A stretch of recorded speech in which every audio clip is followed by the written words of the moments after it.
월요 강좌를 시작합니다. 날씨가 굉장히 더운데 여러분 더위 먹지 마십시오. 아무리 좋은 거라고 해도 먹어야 될 게 있고 먹지 말아야 될 게 그렇거든요. 더위는 먹지 마세요. 더위를 갖다가 한자로 어떻게 쓰죠? 더위를 이제 더울 서자 이렇게 쓰죠. 날일자에다가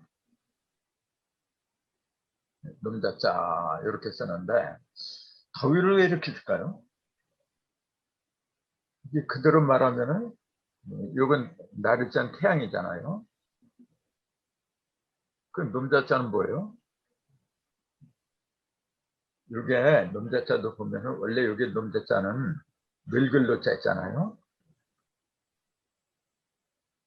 늙을 노자하고 거기다 이제 날일자하고 이렇게 합해갖고 늙을 노에서 이걸 비습자를 제해버리고 여기다 날일자를 대신 집어넣은 거예요. 이게. 근데 늙을 노자를 보면은 이게 흑토자잖아요. 11이지.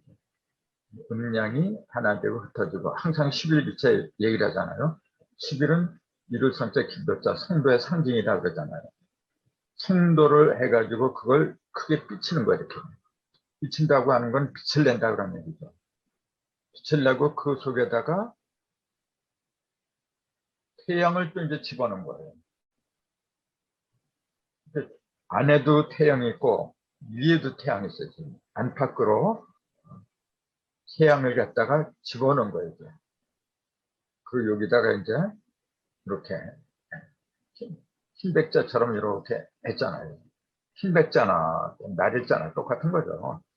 흰백자는 뭐냐면 태양이 빛을 크게 발하는 거. 그 태양 안는 뭐 빛을 발하니까 다 똑같은 거죠. 이제. 그러니까 이걸 더울 서자, 더위 이렇게 얘기하잖아요. 더위. 더위라는 게 왜 무슨 말이냐면은 더 위로 올라간다. 그 얘기입니다. 위로 올라가는데 더 끝까지 올라가라. 끝까지 올라오면 하늘까지 가는 거죠. 그러니까 하늘 사람이 되라. 그 얘기죠. 그래서 크게 그 오행을 보면 크게 두 가지예요. 뭐냐면 수하고 화라. 이게. 음양 오행의 기본은 물하고 불이에요. 그래서 먼저는 물이고 나중은 불이라 이게. 기독교 성경에도 물세례, 물세례. 그 다음에 예수님 오면은 그때부터 불세례. 예수는 물세례를 주는 게 아니고 불세례를 준다 그랬어요. 물세례는 뭐냐면 어린애들이 받는 거예요. 쉽게 말하면. 어린애. 자기 몸을 깨끗하게 하는 건 물세례라 해요. 그 본래 의미가 자기의 더러운 거, 부정스러운 거, 그런 걸 깨끗하게 닦아내는 게 물세례지. 머리에다가 물을 아무리 찌끄리는 그런 세례를 받는다고 해서 그게 무슨 세례입니까, 그래? 그걸 안 받으면 신도가 아니고, 그건 저희들이 만들어낸 그런 의식이고, 그런 거 받고 안 받고는 상관이 없어요. 물은 모든 걸 깨끗하게 하는 지식을 말한 거죠, 이제. 깨달음 같은 거. 근데 그것만 갖고 되는 게 아니고, 반드시 불을 통과해야 돼요. 불은 시련과 고난을 말한 거예요. 시련과 고난. 물은 시련과 고난이 없어요. 그래서 여름에 이렇게 더운 건 뭐냐면은 이 더위는 불세례잖아요. 불세례 속에서 열매를 완숙하는 거, 익어가게 하는 겁니다. 그걸 갖다가 더 위로 올린다고 얘기해요. 더 위로 올린다는 표현이 뭐냐면은 자꾸 익어가게 만드는 거예요. 어린애에서 어른의 의식 상태로 점점 더 단단하게 익어가게 만드는 게 그 불덩이가 하는 역할이거든요. 그래서 여름에 그 일조량은 태양빛이잖아요. 일조량을 넉넉하게 받아야 돼요. 이 변화, 보리 같은 거, 곡물들도 그렇고 과일들도 그렇고 일조량이 부족하면은 열매가 익지를 않아요. 물은 키우는 거고 영양분을 공급해서 키우는 거고 그게 물세례예요. 큰 걸 갖다가 단단하게 해주는 건 불이한 거거든요. 그걸 화급금이라 그래요. 이제. 그 과정을 거쳐서 튼실한 열매가 맺혀지는 거거든요. 그러면 너희의 영혼을 더 위로 올려라, 더 위로 올려라 해서 더이란 말이 나온 거거든요. 더울 서서 이런 의미가 들어있어요. 한자 시간이 때문에 이제 말씀드린 거죠. 또. 근데 아무튼 이 한자를 보면은 뜻이 굉장히 깊어요. 나도 이걸 계속 준비하면서 내 스스로가 감탄하는 경우가 굉장히 많습니다. 진즉 한자 공부를 더 열심히 해놓을 걸. 그런 후회도 이제 가끔가다 하곤 하는데 그렇게 뜻이 깊어요. 자, 오늘은 전 시간에 이어서 임자를 하다가 이제 다 못하고 끝났어요. 전 시간에. 바틀임이라 그러는데 거기에 이제 겸임이라는 게 말이 있죠. 겸자는 뭐냐, 겸한다. 임은 맡았다. 그러니까 임무를 겹쳐서 맡는 거죠. 이제 겸임은. 근데 이제 겸자를 한번 볼까요? 겸자. 겸자 안 보고 써라. 그러면 이거 제대로 쓰는 사람은 별로 없을 거야, 아마. 근데 요령이 있죠. 위에는 뭐냐면은 여덟 팔자 이게 여덟 팔자잖아요. 이렇게. 그다음 밑에 있는 게 좀 복잡하게 보이죠. 근데 사실은 그거는 요거예요, 요거. 요게 하나가 벼화라 그래요. 이게 벼화가 두 개 이렇게 붙으면은 이게 역자예요. 성글역이다.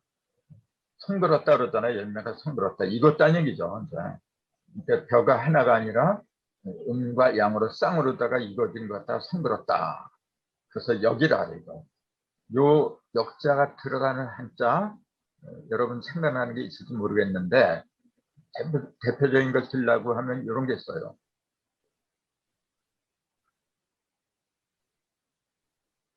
요거. 여러분 아실 거야 아마 이게 달력할 때 역자잖아요. 이게 진엘력 이렇게 얘기하잖아요. 진엘력. 달력할 때는 이렇게 진짜 이제 이렇게 아니 이렇게 하고 밑에다 이렇게 안 하지 마세요. 교화변을 해도 되고 나무목 두 개 해도 되고 이렇게 나를자를 집어넣으면은 달력할 때 역자고 아까 말을 잘못했다. 이렇게 그칠지체를 하면은 과거를 말한 거죠. 역사할 때 지내왔다 해서 지낼역이라고 하는데 둘 다 어떤 그런 수풀림자를 쓰지만 원래는 수풀림이 아니라 벼화자를 써야 돼요. 원래는 그게 역자거든요. 그래서 요 표화 두 개가 들어간 복을 갖다 요 밑에다가 표화 두 개를 이렇게 집어넣은 거예요. 원래가 여덟 팔 밑에다가 요 표화 두 개를 갖다가 이렇게 쓴 거예요. 이렇게. 그래서 이렇게 쓰면 이렇게만 보면 복잡한 것 같은데 표화 두 개를 집어넣은 모습이다. 이제 그렇게 보는 거죠. 근데 표화 두 개를 집어넣었다는 거 이게 뭐냐면은 못내기를 할 적에 양손에다 표 두 개씩 이렇게 짚고 여러 개를 쥐고 하는 거죠. 그래서 여러 개를 한꺼번에 지었다고 해서 겹치게 지었다고 해서 견말겸 그런 말이 이제 나온 거죠. 이게 왜 견말겸이라고 했느냐면은 못내기 할 적에 손에다가 한 개가 아니라 두 개, 세 개를 겹치게 해서 겸하게 해서 했다. 그래서 견말겸이란 말이 생겼더라. 네. 그렇게 보면 될 거고 또 임자가 들어간 것에서 노을방자가 있죠. 방이 노을방자 여기 노을방이라고 돼 있잖아요. 그냥 놓쳤다 그냥 놓아버렸다 관심이 없다 그런 얘기입니다. 이거는 방임이라는 말은 돌 보거나 간섭하지 않고 그냥 내버려 둔다는 얘기예요. 그냥 근데 노을방자를 보면은 이건 비교적 많이 알잖아요. 많이 쓰고 많이 알잖아요. 요거 하나만 하면은 모방 그러잖아요. 모방. 모방이란 말이 무슨 말이에요, 그래? 많이 쓰면서도 물어보면은 대개는 아는데 모르는 사람들 좀 많더라고요, 이게. 모방이 무슨 말이냐 그러면 그냥 뭐가 난 거 아니에요? 근데 그렇게 말들을 해요. 여러분, 뭐가 났다, 뭐나다 그러잖아요. 뭐가 난 사람은 안 좋다 이렇게 얘기를 하잖아요. 그러면은 덮어놓고 이렇게 네모나고 이런 건 안 좋다는 얘기네요. 또 원방각 하는데 당은 땅이잖아요. 땅은 무조건 안 좋은 거예요. 그렇기 때문에 뭐가 반드시 날 때는 나야 되는 거거든요. 모나다는 말이 어디서 나왔냐면 여기서 나온 거예요. 뭐를 내다에서 나온 거예요. 모내기. 모내기 있잖아요. 벼에다가 벼를 눈에다가 심기 이전에 다른 곳에다 임시 심어 놓잖아요. 그걸 갖다가 이동하는 것 갖다가 모내다 그렇게 하는 겁니다. 원래 모나다는 말이 거기서 나온 거예요. 원래가. 그래서 모난다는 걸 보면은 이렇게 쭉 가다가 이렇게 꺾어지는 거. 이게 뭐가 나는 거예요. 또 가다가 이렇게 꺾어지는 뭐가 나고 또 이렇게 꺾어지는 여기 뭐가 나고 뭐가 나지 않는다고 하는 것은 뭐냐면은 그냥 일직선으로 간다는 얘기예요. 일직선으로 갈 때가 있는 거고 방향을 바꿔야 될 때는 바꿔야 되잖아요. 그래서 뭐를 낼 때는 뭐가 날 때는 뭐가 나야 되는 겁니다, 여러분. 근데 그 뭐를 갖다 이렇게 썼어요. 이렇게. 그럼 그 뭐를 왜 그렇게 썼느냐? 그런 걸 알아야 되는데. 왜 이걸 갖다 모방이라고 했냐? 그걸 이렇게 설명을 했어요. 모방자는 본래 소 등에 짊어진 쟁기를 그린 것이다. 쟁기는 소가 배터리 같게 이리저리 방향을 전해주는 용도로 사용하기 때문에 방위를 가리킨다 그랬잖아요. 방위는 뭐가 난 것이잖아요. 이렇게 가다가 이렇게 가고 막 변하잖아요. 그래서 모방이라고 했다. 이게 옥편에 나온 설명입니다. 이게 제대로 된 설명이거든요. 본래 방자는 잊지 마세요. 방자는 뭐냐면 쟁기를 그린 거다. 쟁기 잘 알잖아요. 소등에 짊어진 쟁기. 그래서 쟁기하고 그다음에 요걸 합하면은 노을방자가 되버려요. 요게 없으면 그냥 모방자인데 방위를 가르친 건데 요게 붙으면은 방위고 뭐고 다 놓아버렸다 그 얘기입니다. 요거는 여기 칠복이라 하죠. 두드릴 법자, 칠복자 그러는데 요게 원자는 이렇게 된 게 아니고 이렇게 쓰잖아요. 이렇게. 요걸 이렇게 쓴 거예요. 그래서 한자에 이런 글자가 들어오면 이걸 생략한 거, 줄인 거구나. 그렇게 보면 돼요. 이게 본래 칠복 또는 이렇게 얘기하죠. 등불월문 이렇게 얘기해요. 같은 뜻인데 두드린다는 얘기, 뭔가 막대기로다 이렇게 친다는 얘기예요. 그래서 이 칠복자를 보면은 손에다가 막대기를 들고서 뭔가 이렇게 내리치는 그런 모습이었어요. 이 각본문에 보면은. 근데 칠복자하고 요거 모방자가 붙으니까 노을방자라고 그래요. 그게 뭐냐면은 방위를 갖다가 이렇게 조정하는 거 그런 것 다 쳐버린 거예요, 그냥. 그런 거 방위 같은 거 신경 쓰지 말라고 얘기해요. 그러니까 방위고 뭐 그냥 다 그냥 손에서 놓아버린 거예요, 그냥. 그래서 노을방자로 한 거죠, 이게. 거기다가 맡을 임자를 붙이면은 네가 맡은 거 다 놓아버려라 그 얘기죠. 더 이상 신경 쓰지 말고. 그걸 방임이라 그래요. 우리가 애들을 키우면서 방임을 해야 될 때는 방임도 할 줄 알아야 돼요. 무조건 사사건건 간섭하면은 오히려 역효과가 나는 경우가 상당히 많거든요. 근데 끼어들 때, 또 놓을 때, 그런 걸 잘 분간하는 게 그게 지혜죠. 근데. 그 다음에 임자가 들어간 것은 또 이제 선임이라는 게 있어요. 선은 이제 뽑을 선이라 하죠. 이렇게 뽑을 선, 가리선 그러는데 맡을 임에다가 뽑을 선을 하니까 맡기는 걸 누구한테 뽑아서 맡긴다 그 얘기죠. 이제 여러 사람 가운데서 특정한 사람을 가려 뽑아서 임무나 직무를 맡긴다. 이제 그런 뜻이죠. 선임이란 거는. 근데 선자, 이게 뽑을 선자인데 선자를 왜 이렇게 쓰느냐? 이게 부수가 요거잖아요. 그 시험시험 갈착. 그 시험시험을 빼버렸어요. 그냥 그런 거 안 써도 갈착해도 시험시험 알 것 같아서 그냥 빼버린 거예요.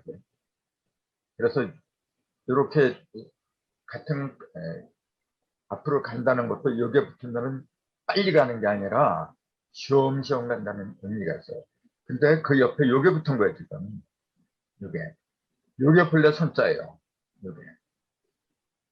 요게 요 손이 이제 요 갈착에 붙으면 선으로 발음이 선으로 변한 거라니까. 손이 선으로 변한 거예요. 그래서 요거는 이제 팔개도 나오잖아요. 북크도에 오선풍 그러잖아요. 천한방에 오선풍. 근데 손자를 보면은 그게 원래 그 각권문에 보면은 손이라고 하는 거는 견대는 이제 약간 높은 평균을 말하는데 그 견대 위에다가 화살을 갖다가 가지런히 이렇게 올려놓은 모양을 갖다가 그린 거예요. 또는 탁자 위에다가 사람이 무릎을 꿇고 올라가서 앉은 무릎 꿇고 앉은 모양을 그린 문자라고 한다. 이렇게 그 둘 다 하나는 무릎을 꿇고 하나는 화살을 가지런히 나란히 그렇게 놓은 화살이고, 그러니까 둘 다 어떤 뜻이 있냐면은 가지런하다. 이렇게 무릎을 가지런하는 거고, 그러니까 정리가 됐다는 얘기예요. 겸손하고 그런 걸 갖다가 손이라고 그래요. 그래서 이제 그걸 가릴 손 그렇게 보통 이야기를 하는데 이 손자를 한번 보세요. 손은 두 개의 사 위에 있는 게 사자잖아요. 이게 자축이며 진사 할 때 이 사자예요. 지금 뱀사라 하죠 보통. 두 개의 사자를 갖다 밑에서 여기 함께 공이잖아요. 두 개의 사자를 함께 이렇게 받치고 있는 모습이에요. 요걸 갖다가 대부분은 뱀사 이렇게 알고 있는데 원래는 구부리고 앉아있는 모습이 이게 원래 모습 자체가 누가 구부리고 앉아있는 모습이냐면 태아가 어머니 뱃속에서 몸을 구부린 모습하고 뱀이 또아리를 튼 모습이 똑같다고 해서 둘을 같이 보게 된 거예요. 그래서 지금도 태보라는 말이 있어요. 태보포 이렇게 포태양 상태 포자인데 그때 요건 쌀포자예요. 이렇게 쌀포에다가 고기육 이걸 합하면 이게 태보포자인데 그때 어떤 걸 갖다가 이게 쌀포자잖아요. 둘러쌌다 그런 얘기잖아요.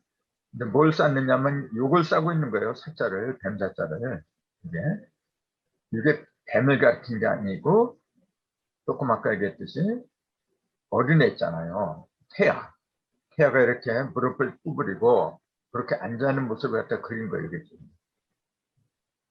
그래서 어머니가 아기를 베는 걸 포태할 적에 이 포자를 쓴단 말이에요. 뱀을 갖다 잉태했다. 그 말이 안 되는 거죠.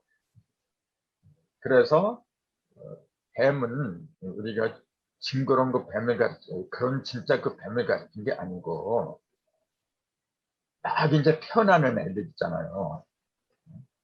세상 물정을 아무것도 모르는 그 의식이 아주 낮은 상태. 그 의식이 어디에 속했냐면 땅에 속했다래 이걸. 의식이 땅에 속한 상태를 갖다가 뱀이라고 부른다. 그런다. 그렇게 보면 틀림이 없어요.